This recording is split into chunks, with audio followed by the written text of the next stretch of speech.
Now's one of those moments that you have when you're traveling where you're asking yourself whether or not you should do the right thing and pay attention to the sign, or whether somehow you're missing out on some kind of special experience that's just the other side of that sign. What do you reckon we should do?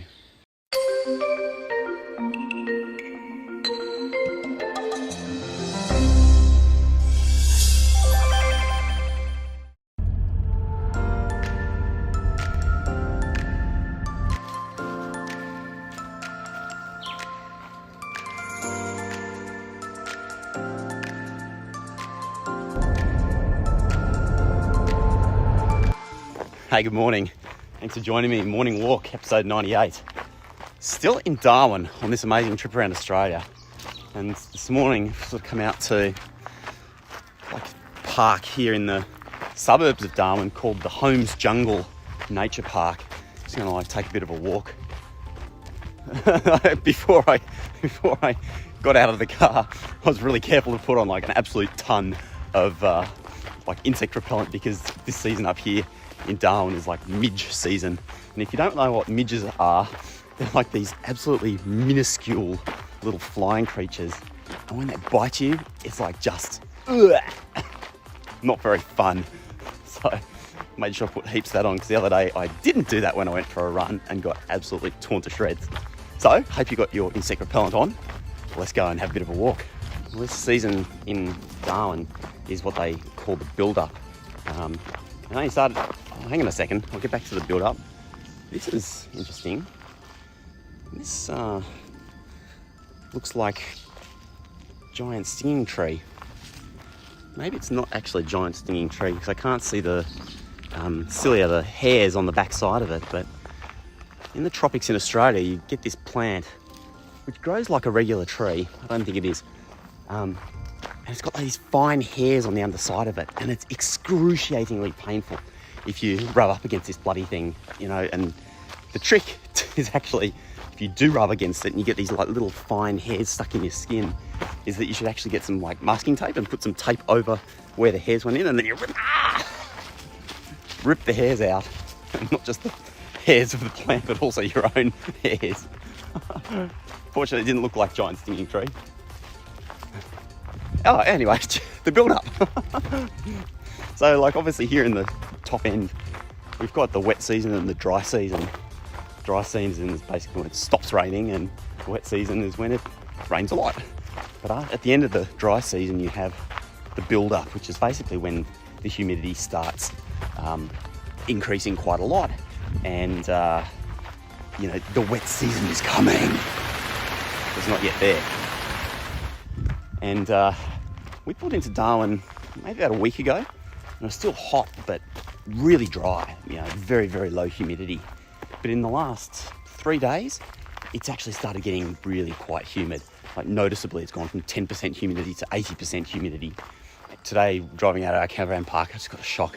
Can you guess? Today, driving out of our caravan park, I saw my first big, fat, fluffy cloud. It really tells you that the weather's on the way. This is actually the reason why I reacted suddenly, like just saw this Crocs sign. And you don't want to mess around with Crocs here in the territory. I'm not going to go swimming in that. But just at the moment that I saw that sign, a big flock of birds kind of exploded out of the undergrowth. I'm just like not going to hang around here very long. Let's get out of here. Darwin has been such an amazing stop. You know, kind of exceeded all my expectations. I've been here before for work, but to actually come and spend a bit of leisure time where you get to go out and, you know, see the crocs in the wild on the Adelaide River, go down to the harbour, you know, eat good food, drink good coffee, yes. It's just been an incredible place to spend a week or 10 days. And one of the things that I've had to do while I've been here is a whole bunch of like little repairs on our caravan. We've got an amazing caravan. It's called a Kedron. They're basically like the best caravans you can buy. They're made for off-road conditions. They're super tough. But of course, when you drive a caravan over hundreds of kilometres of corrugated road, like things just kind of shake and can become a little bit loose. And so you just kind of have to go around and tighten up screws and make sure that everything is, you know, tightly locked down. as it's supposed to be. And last night I was putting on some dinner in the oven, and I just noticed that the door kind of was moving a little bit. And basically since the start of this trip, every time we've used the oven, which runs on gas, like it just is so hot inside the caravan. Like you could just feel the oven pumping out the heat.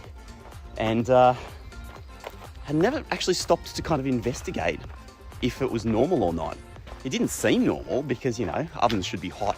It was taking ages to cook the food. And of course, last night as I'm going around, like checking everything on the caravan, I'm like pulling this door and it's moving a little bit.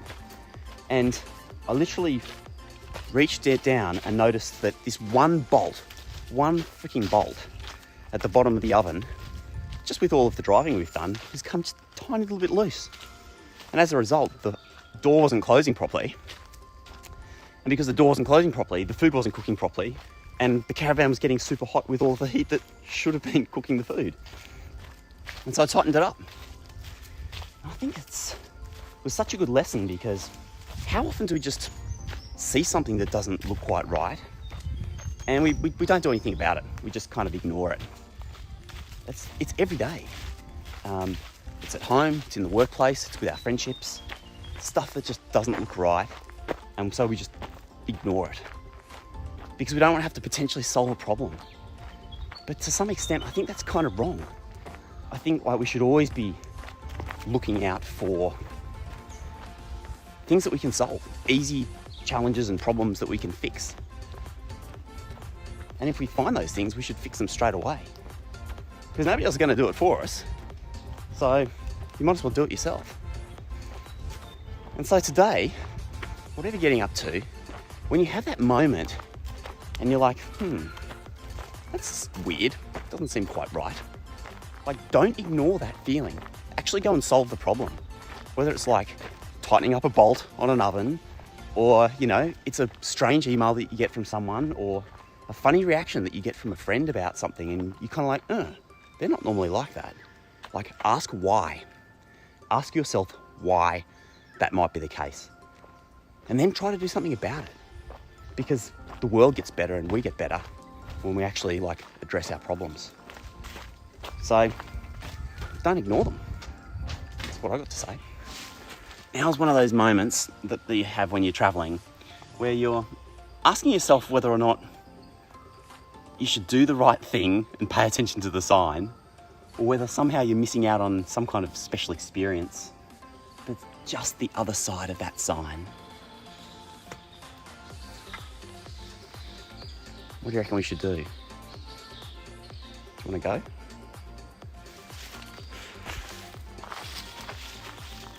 No, we're not going to go, are we? It wouldn't exactly be in line with what we've been talking about this morning, would it? You really got to take croc safety seriously here in the top end. I was just reading yesterday about a tourist that was taken by a croc when she went with a group of other young backpackers for like a 9 p.m. swim in a waterhole, a billabong, where there were signs just like that one we saw earlier saying, you know, that there could potentially be crocodiles around. Absolutely devastating, right? Like 24-year-old. It's actually been on my mind overnight. Isabel Von Jordan was her name. I just want to say that name, you know. I think it's such a pity to like let these people and their spirits be gone. So I think it's important to sort of speak the name of people who've gone just so that they remain with us in some way. But Isabel was with a bunch of other backpackers and with a tour guide. With a tour guide who was like, nah, it's fine, everybody. Like, I've been here heaps. There are no crocs in this waterhole. Let's go for a swim.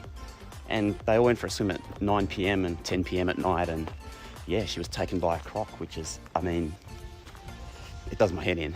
And the poor family.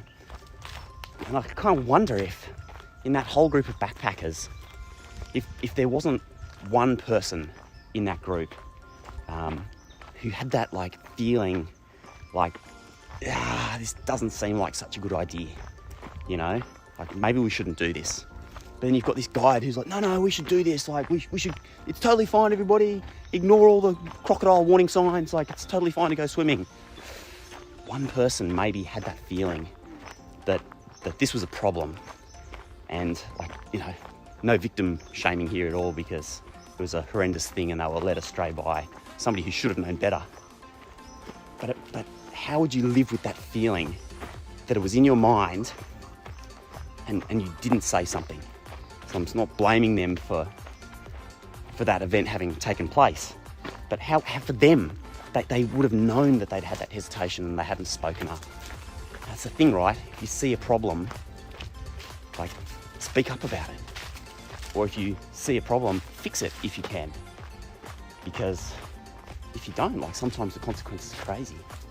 I feel so sad for all those people who are involved, because, well, they'll all be scarred. Well, it's a beautiful day out here. Like, every day is a beautiful day. Whatever you're getting out to, I hope it's a really good one. I'll see you next time on the morning walk. Thanks for joining me.